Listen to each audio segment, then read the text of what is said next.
మరో breaking news చూస్తున్నాం. పెద్దపల్లి జిల్లా రామగుండం ప్రభుత్వ మెడికల్ కాలేజీలో ర్యాగింగ్ కలకలం రేపింది. సీనియర్ విద్యార్థులు తన్ను ర్యాగింగ్ చేశారంటూ జూనియర్ విద్యార్థి ఆరోపించాడు.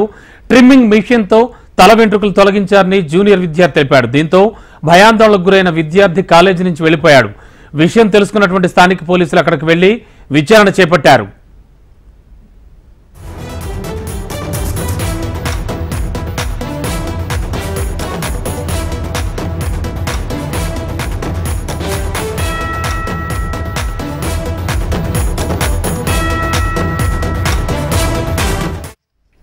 బ్రేకింగ్ లో చూస్తూ ఉన్నాం. పెద్దపల్లి జిల్లా రామగుండం ప్రభుత్వ మెడికల్ కాలేజీలో ర్యాగింగ్ కలకలం రేపింది.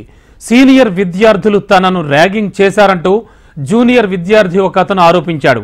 ట్రిమ్మింగ్ మిషన్తో తల వెంట్రుకలు తొలగించారని జూనియర్ విద్యార్థి ఆరోపించాడు. దీంతో భయాందోళనకు గురైన విద్యార్థి కాలేజీ నుంచి వెళ్లిపోయాడు. ఇక ఈ విషయాన్ని తెలుసుకున్న స్థానిక పోలీసులు అక్కడికి వెళ్లి విచారణ చేపట్టారు.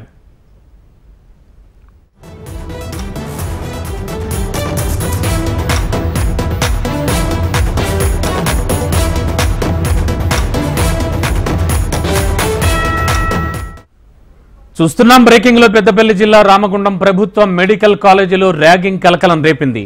సీనియర్ విద్యార్థులు తనను ర్యాగింగ్ చేశారంటూ జూనియర్ విద్యార్థి ఆరోపించాడు. ఇక ఇదే అంశానికి సంబంధించి లేటెస్ట్ ఇన్ఫర్మేషన్ ఇచ్చడానికి మా కరెస్పాండెంట్ గోపాలకృష్ణ సిద్ధంగా ఉన్నారు. గోపాలకృష్ణ, ఈ ర్యాగింగ్ కి సంబంధించి పూర్వాపరాలు ఏమిటి? ప్రస్తుతం విద్యార్థి ఏం చెబుతూ ఉన్నాడు? గోదావరికని మెడికల్ కాలేజీలో ఈ ప్రస్తుతానికి అయితే విచారణ కొనసాగుతుంది. విద్యార్థులు చేసినటువంటి ఆరోపణల ప్రకారం అయితే సీనియర్లు ర్యాగింగ్ ప్రతిరోజు చేస్తున్నారు. అయితే శృతి మించడంతో ఇప్పుడు ఫిర్యాదుల దాకా తీసుకురావాల్సి వచ్చింది అనేటువంటి అంశాన్ని వాళ్ళు చెప్తున్నారు. జూనియర్లకు ట్రిమ్మర్ల ద్వారా వారికి ఉన్నటువంటి మీసాలు కావచ్చు, అలాగే కనురెప్పలకు సంబంధించిన జుట్టు కావచ్చు, ఇదంతా కూడా ట్రిమ్మింగ్ చేస్తూ వాళ్ళని ఇబ్బంది పెడుతున్నారు అనేటువంటి విషయాన్ని చెప్తున్నారు. ర్యాగింగ్ ప్రతిరోజు చేస్తున్నప్పటికీ కొన్నిసార్లు సరదాగా పోటీగా తీసుకున్నాం, కానీ శృతి మించుతున్నటువంటి సందర్భంలో ఏం చేయలేకనే ఫిర్యాదు చేస్తున్నా అనేటువంటి విషయాన్ని బాధితులు చెప్తున్నారు. అయితే వీరి ఆరోపణల్ని సీనియర్లు ఎవరు కూడా యాక్సెప్ట్ చేసేటువంటి పరిస్థితి లేకుండా పోయింది. ఈ నేపథ్యంలోనే పోలీసులు దర్యాప్తు చేస్తున్నారు. పోలీసులకు ఇచ్చినటువంటి ఫిర్యాదుతో ప్రస్తుతానికైతే దర్యాప్తు కొనసాగుతోంది.